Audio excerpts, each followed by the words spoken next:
अर्रहमान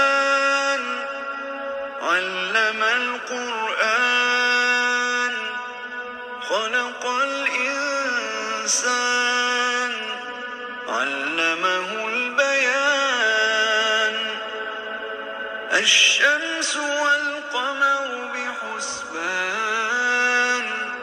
वन्नज्मु वश्शजरु यस्जुदान वस्समाअ रफ़अहा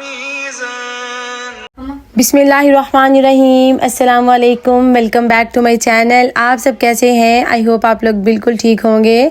हम भी अल्हम्दुलिल्लाह से ठीक हैं। और बच्चों की वकांस चल रही है ना, छुट्टियां चल रही हैं, तो ये भी समझे बस मेरी भी जो है ना बच्चों के साथ साथ छुट्टियां ही चल रही हैं। कभी जो है ना बच्चों के साथ इतना बंदा बिज़ी हो जाता है, इधर उधर की अपॉइंटमेंट्स, तो वीडियो बनाने का टाइम बिल्कुल भी नहीं मिलता। अच्छा, आज मैं ना बड़ा स्पेशल सा बना रही थी खाना। आज मैं बना रही थी जी अफ़गानी पुलाव। तो मैंने सोचा आप लोगों के साथ इसकी रेसिपी शेयर करूं। बच्चों के साथ आपको पता है कितना सारा बंदा बिजी होता है ना। सो जब भी मैं कभी सिंपल सा कुछ बना रही होती हूँ तो बस मैं वीडियो नहीं बनाती, स्पेशल बनाती हूँ तो वीडियो भी बना लेती हूँ। अफ़गानी पुलाव बनाने के लिए मैंने क्या किया, बादाम लेके उनको भिगो के रख दिया बिल्कुल गर्म पानी में। उसके बाद मैंने 3 से 4 जो है ना वो ली गाजरें, उनको भी मैंने देखें स्लाइसिस में कट करके रख लिया। और अब मैंने तकरीबन 2 से 3 चम्मच के करीब जो है ना वो लिया था बटर। और इस बटर के अंदर जो है ना मैं ये गाजरें इनको अच्छी तरह जो है ना सोते कर लूँगी। तकरीबन 80% गाजरों को ना हमने इसमें गला लेना है और बाकी जो 20% गाजरें हैं ना वो हमारी दम में पक जाएंगी। तकरीबन मीडियम से लो फ्लेम पे अच्छी तरह इन गाजरों को जो है ना वो सोते कर लेना है। चावलों को ना मैंने भिगो के रख दिया था तकरीबन 3 से 4 घंटे पहले। और जितने अच्छे चावल भीगे होते हैं ना उतने ही अच्छे जो है ना वो चावलों का रिज़ल्ट आता है। सो 3-4 घंटे पहले मैं इनको भिगो के रख देती हूँ। अच्छा, 1 से 2 चम्मच मैंने चीनी जो है ना वो भी इसमें डाल दी थी, ताकि ये गाजरें आपको पता है यहाँ मीठी नहीं होती हैं इतनी, और इनको थोड़ा सा मीठा टच देने के लिए 2 से 3 चम्मच 2 चम्मच के करीब मैंने इसमें चीनी डाली थी। 80% गाजर डन हो गई थी तो मैंने इनको निकाला। थोड़ा सा आपको इसमें नज़र आ रहा होगा अभी भी बटर, उसी के अंदर जो है ना मैंने बादाम छील लिए थे। इनको मैं हल्का हल्का जो है ना सोते कर लूँगी तो बादाम हमारे क्रंची से हो जाएंगे, बहुत मज़े के हो जाएंगे। उसके बाद उसी पैन के अंदर जो है ना धोए बगैर मैंने उसी पैन के अंदर थोड़ा सा डाला था ऑयल, और उसके अंदर मैं यहाँ पे डालूँगी प्याज। आपके पास घी है, वेजिटेबल घी है तो आप वो भी यूज़ कर सकते हैं। मैंने ऑयल यूज़ किया था। मीडियम साइज़ के 2 प्याज यूज़ किए हैं और इनको जो है ना मैं गोल्डन कर लूँगी। बच्चे जो है ना बस यहाँ पे मस्तियाँ कर रहे थे सारा दिन। आपको पता है घर में जो है ना रह रह के बच्चे भी बहुत बोर हो जाते हैं। ऊपर से फ्रांस में अभी बहुत आजकल गर्मी चल रही है तो बाहर अभी निकलने का सवाल ही पैदा नहीं होता। अच्छा, यहाँ पे देखें जब हमारे प्याज गोल्डन ब्राउन से हो गए उसके बाद मैंने इसमें डाला चिकन, और चिकन को इसमें डाल के अच्छी तरह जो है ना फ्राई करना है। तकरीबन इसका अच्छा सा गोल्डन सा कलर आ जाए तब तक इसको फ्राई करना है। उसके बाद ये देखें जी कुछ साबुत मसाले, बड़ी इलायची, छोटी इलायची, काली मिर्चें और ज़ीरा, इसको मैंने ना भून के जो है ना वो दरदरा सा कूट लिया था। फिर मैंने यहाँ पे अदरक लहसुन का पेस्ट डाल के चिकन में इसको थोड़ा सा भूना है। जो मैंने मसाला बना के रखा हुआ था साबुत मसाला वो भी डाला है। 2 टमाटर जो है ना उनको भी मैंने ग्राइंड करके डाला था, और नमक ऐड किया है। 3 सब्ज़ मिर्चें मैंने ऐसे ही डाल दी थी। हालांकि अफ़गानी पुलाव में मिर्चें नहीं जाती, लेकिन मैंने अपने टेस्ट के लिए जो है ना वो 3 सब्ज़ मिर्चें भी इसमें डाली थी। बिल्कुल मैंने इनको कट नहीं लगाया था, बंद ही डाली थी। उसके बाद इसको जो है ना पानी डाल के अच्छी तरह 10 से 15 मिनट के लिए जो है ना वो यखनी रेडी कर लेनी है चिकन की। चिकन मैंने देखा तो मुझे लगा बिल्कुल 100% डन हो गया है तो मैंने चिकन निकाल लिया था। अगर आपका चिकन 80 to 90% है तो इसी चिकन के अंदर ही जो है ना आप चावल डाल के पका लें, चिकन निकालने की ज़रूरत नहीं है। लेकिन जब मैंने चेक किया तो मेरा चिकन बिल्कुल डन हो चुका था तो मैंने चिकन इसमें से निकाल लिया था। और बाकी जो यखनी है इसके अंदर जो है मैंने ये चावल भीगे हुए धो के अच्छी तरह वो डाल लिए थे, और इसको इसमें अच्छी तरह पका लेंगे। नमक आप चेक कर लें, आपको कम लगे थोड़ा सा और डालें। ये जो बाकी मसाला पड़ा हुआ था ना, जो साबुत मसाला कूटा हुआ था वो थोड़ा सा पड़ा हुआ था तो मैंने चेक करके इसमें वो भी डाल दिया था। उसके बाद अच्छी तरह जब चावल जो हैं वो गल जाएंगे, बस 1 से 2 दफ़ा जो है ना बस मैंने हल्के हल्के हाथों से चावलों को हिलाती हूँ ताकि चावल हमारे टूटे ना।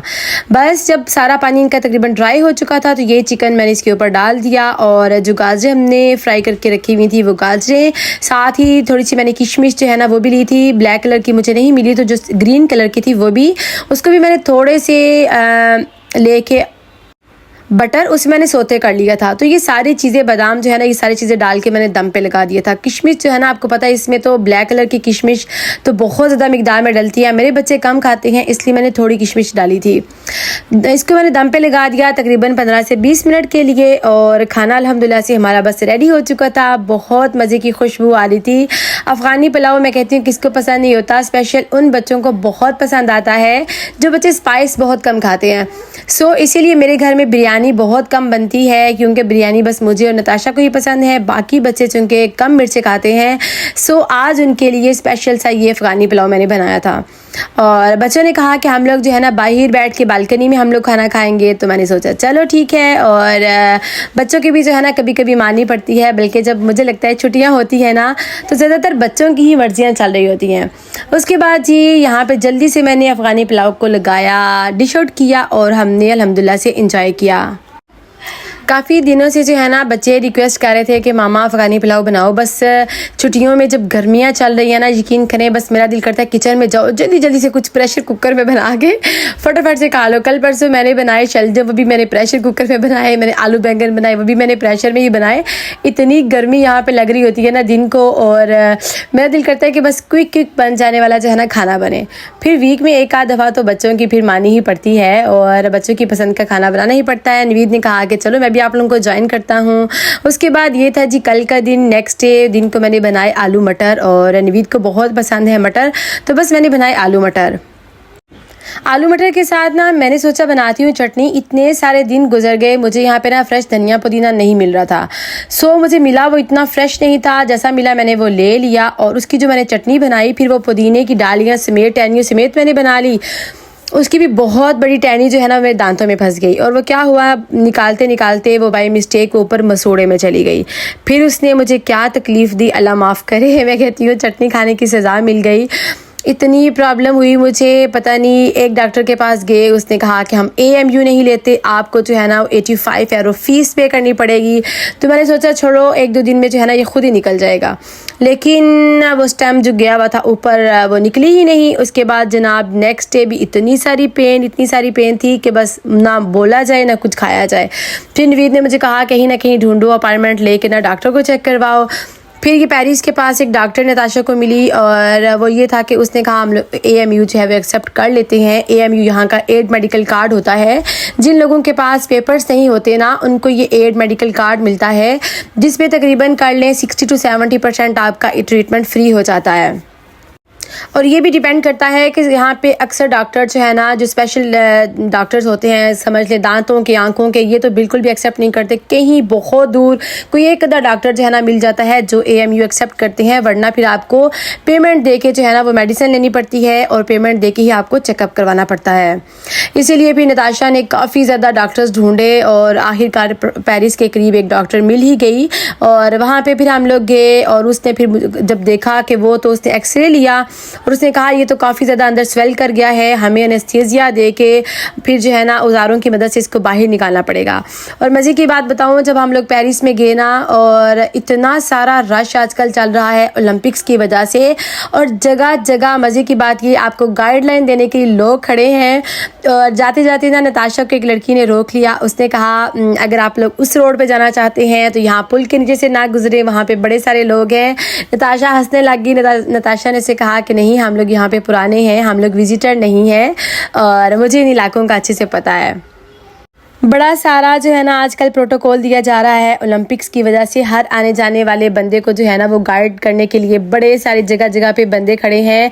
और मज़े की बात ये है कि आप सबको भी बहुत बहुत मुबारक हो। अरशद नदीम ने, आप लोगों को पता ही होगा, यहाँ ओलंपिक्स में फ्रांस में पार्टिसिपेट किया था, और माशाल्लाह माशाल्लाह उसने 100 तकरीबन 20-30 साल का जो रिकॉर्ड है वो उसने तोड़ के वर्ल्ड रिकॉर्ड उसने कायम किया है माशाल्लाह। और मैं कहती हूँ कि अरशद नदीम जो है ना वो नहीं जीता, बल्कि उसके साथ साथ उसकी गुर्बत भी जीती है, और अरशद नदीम का वो जज्बा भी जीता है जो इसी जनवरी में उसे दर बदर लिए हुए फिरा करता था कि कहीं से चंद लाख मिल जाएं,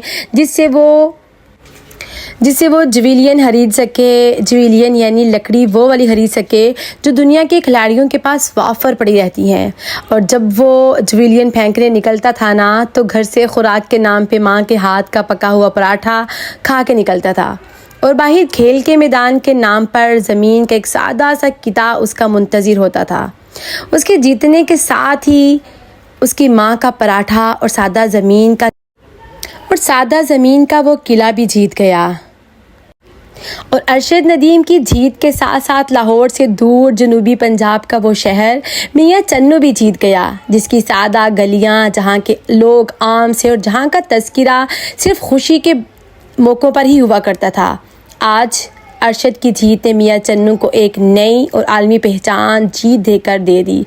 अरशद नदीम के साथ ही वो गरीब बाप भी जीत गया जो अपने बच्चे के खेल पर हैरान हुआ करता था कि एक लाठी को ज़ोर से दूर फेंकना भी भला कोई खेल हो सकता है, कि खेल तो क्रिकेट हुआ करता था। इस खेल को भला कौन जानता और मानता कौन था।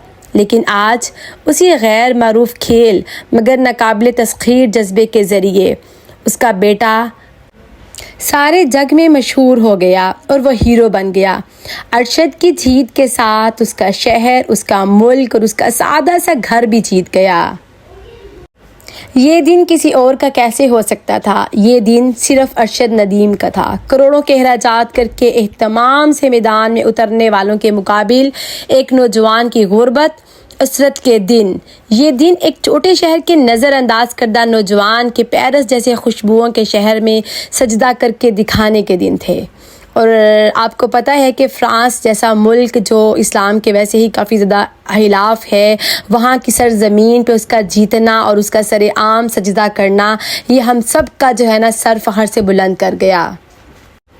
और मज़े की बात मैं आपको बताऊं, अरशद नदीम तो जीता ही जीता, उसने गोल्ड मेडल लिया। सब ने खुशी का इजहार अपने अपने अंदाज में किया, लेकिन सबसे खूबसूरत वीडियो जो मेरे दिल को छू गई, जिसने मेरी सोई हसरतों को फिर से जगा दिया कि दुनिया में चंद दिन के हम लोग मेहमान हैं, जाने कब लावा आ जाए, तो दुनिया के इस बाग में क्यों ना मोहब्बत के पौधे उगाए जाएं। वो वीडियो थी नीरज चोपड़ा इंडिया की वालदा की, खालिस हरियाणवी ज़ुबान में ममता से भरपूर जज्बात अरशद नदीम के लिए। उन्होंने नफरत फैलाने वालों के ख्यालात को बहरे अरब में गरक करके रख दिया, सिर्फ एक जुमला कह के कि अरशद भी मेरा बेटा है। और मैं कहती हूँ कि अगर ये मोहब्बत वाली सोच परवान चढ़ जाए ना तो इंसानियत में जो नफ़रतों के कारोबार है ना, नफ़रतों के कारोबार की बहुत सारी दुकानों को ताले लग जाएं। कुछ दिन पहले जिस दिन अरशद नदीम ने विन किया, मैं, मेरी बेटी, मेरे हस्बैंड, हम सब लोग जो है ना टीवी के सामने बैठ के देख रहे थे। और जैसे ही अरशद नदीम की बारी आई, आप लोगों ने यकीन नहीं करना, मेरे बच्चे इस तरह से दुआएं कर रहे थे, या अल्लाह बस ये जीत जाए। और जैसे ही वो जीत गया, पता नहीं एकदम से क्या हुआ, मुझे इतनी खुशी हुई कि मेरे रोंगटे खड़े हो गए, मेरी बाजुओं के जो ऊपर बाल है ना ये सब ऐसे खड़े हो गए और मेरे पूरे जिस्म में इतनी खुशी से जुर्जरी सी आ गई। और मैं और नताशा हम दोनों आपस में लिपट गई, क्योंकि वो जीत अरशद नदीम की सिर्फ जीत नहीं थी, वो जीत हम सब के जीत थी। आप सब लोगों को भी बहुत ज़्यादा मुबारक हो। और अरशद नदीम ने बहुत सारे लोगों को ये पैगाम दे दिया कि ये ज़रूरी नहीं होता आप लोगों के पास बहुत पैसा हो, बहुत आप लोगों के पास रिसोर्सेज हो तभी आप ज़िंदगी के किसी मैदान में जो है ना कामयाब हो सकते हैं। नहीं, बल्कि आपका वलवलाए जुरत जो है ना और आपकी इस्तकामत, आपका जो जुनून है ना, वही आपको कामयाबी की तरफ लेकर जाता है। लोग क्या कहते हैं, लोग आपके लिए क्या सोचते हैं, इसकी परवाह करना जब हम लोग छोड़ देते हैं ना, बस अल्लाह ताला की ज़ात पे एक यकीन रख के जब इंसान मेहनत करता चला जाता है ना, तो दुनिया का कोई भी इम्तिहान क्यों ना हो, वो इंसान ज़रूर कामयाब होता है। और कोई बंदा भी इसकी जो जीत होती है ना उसको नाकामी में नहीं बदल सकता। अगर नवीद की तबीयत जो है ना वो ठीक होती ना तो हम लोग भी पेरिस में ज़रूर जाते ओलंपिक्स को देखने के लिए। स्पेशल मैं कहती हूँ ओलंपिक्स की नताशा ने मुझे बताया मामा जो पीछे वाले चेयर्स की सीट्स थी ना वो बहुत ही चीप थी, 25 की आई थिंक थी जो पीछे वाली सीट्स थी। और वहाँ पे बैठ के मैं कहती हूँ जो अपने पाकिस्तानी की जीत को जो एंजॉय करने वाला इवेंट था, जो मौका था, बस वो हमने मिस कर दिया। चलें कोई बात नहीं, अल्लाह ताला हम सब के बच्चों को बहुत सारी कामयाबियाँ दे, आमीन। और मुझे इतनी खुशी हो रही थी ना कि जब फ़्रांस की इस सरज़मीन पर जब पाकिस्तान का झंडा जो है ना लहराया गया तो वो सबसे ऊंचा पाकिस्तान का झंडा था। और इतने फ़ख्र से मैं कहती हूँ उसने जब ज़मीन पे सबके सामने सजदा किया और सब उसको अप्रिशिएट कर रहे थे, तो मैं कहती हूँ बस वो एक जो टाइम था ना, वो जो फीलिंग्स थी वो बस मैं आप लोगों को नहीं बता सकती। उसके पाकिस्तान जाने तक के मनाजिर और उसके अपने गांव तक जाने तक के सारे जो है ना हम लोगों ने इंजॉय किए। नताशा स्पेशल फ़ाइक रमीज़ भी बड़ी खुशी खुशी जो है ना वो सब देख रहे थे और बहुत खुशी हो रही थी। ये परसों का ही व्लॉग था जब मैं, नताशा और हुरैन जो है ना जा रहे थे डेंटिस्ट के पास। और जब हम लोग निकले तो हुरैन ने कहा मुझे भी जाना है। फिर नवीद की जो है ना उनकी भी एक अपनी अपॉइंटमेंट थी, तो मुझे था कि चलो तीनों बच्चों को, छोटों को घर नहीं छोड़ के जाती, हुरैन को साथ ले जाते हैं। तो हम लोग लेके गए हुरैन को और देखें जी कितना VIP ये था। यहाँ पे बच्चों के लिए जो है ना वो लगे हुए थे कार्टून। और भी हुरैन जो है ना वो कहती है ममा आप डॉक्टर को चेक करवा लो, मैं यहाँ पे बैठ के ना आराम से इंजॉय करती हूँ अपने कार्टून। बस अल्लाह माफ़ करे, मैं कहती हूँ वो जो तकलीफ़ एक थोड़ी सी चटनी खाने की मैंने वो तकलीफ़ जो देखी ना, अल्लाह अकबर, इतनी तकलीफ़ मैंने देखी। मुंह के अंदर एनेस्थीसिया उसने दिया, उसके बाद उसने कहा ये 2-3 घंटे तक जो है ना ये ऐसे ही रहेगा, लेकिन ना तो मेरे लिप्स बंद हो ना मेरे से बोला जाए और इतनी पेन, अस्तगफिरुल्लाह। मैं कहती हूँ बस सेहत जो है ना उससे बड़ी कोई नेमत नहीं है। एक मैं कहती हूँ छोटी सी ये तकलीफ़ की वजह से मैंने इतनी सारी ये तकलीफ़ 3-4 दिन में जो उठाई ना, अल्लाह अकबर। और ऊपर से तो मैंने 2 दिन का कुछ खाया भी नहीं हुआ था, इस वजह से ना मेरा तो फिर बहुत दिल घबराया कि बस। और मुझे था कि जैसे ही वो दांत से कुछ निकालेगी ना उसके बाद मैं बाहर आके थोड़ा बहुत कुछ खा लूँगी, लेकिन मुझे नहीं पता था कि उसको एनेस्थीसिया दे के इतनी मुश्किल से इसको निकालना पड़ेगा। लेकिन खैर अल्हम्दुलिल्लाह आज तबीयत काफ़ी बेहतर है। जो तकलीफ़ बनी हुई थी उससे अल्लाह ताला ने निजात दे दी अल्हम्दुलिल्लाह। तो बस ये था जी मेरा आज का व्लॉग। घर में आई ना तो मेरी बेटी ने कहा मामा बस आप रेस्ट करें और मैं जो है ना आपके लिए फटाफट से कुछ बनाती हूँ। उसने जो है ना बस आते साथ फटाफट से मेरे लिए बनाई जी मज़ेदार किस्म की खिचड़ी। और मैं तो फिर आते साथ जो है ना वो थोड़ा सा सो गई, क्योंकि वो दांतों के पेन की वजह से मेरे सर में भी बहुत ही ज़्यादा पेन थी। और जब मैं उठी हूँ तो गर्मा गर्म जो है ना उसने खिचड़ी मेरे लिए बना के रखी हुई थी। बस उसके बाद मैंने खिचड़ी एंजॉय की। और बस ये था आज का मेरा व्लॉग। आपको थोड़ा सा भी अच्छा लगा हो इसको लाइक ज़रूर कर दे, चैनल पे नहीं है सब्सक्राइब ज़रूर करते हैं। मिलते हैं आपसे नेक्स्ट व्लॉग में। अल्लाह हाफिज़, टेक केयर, फ़ी अमानिल्लाह।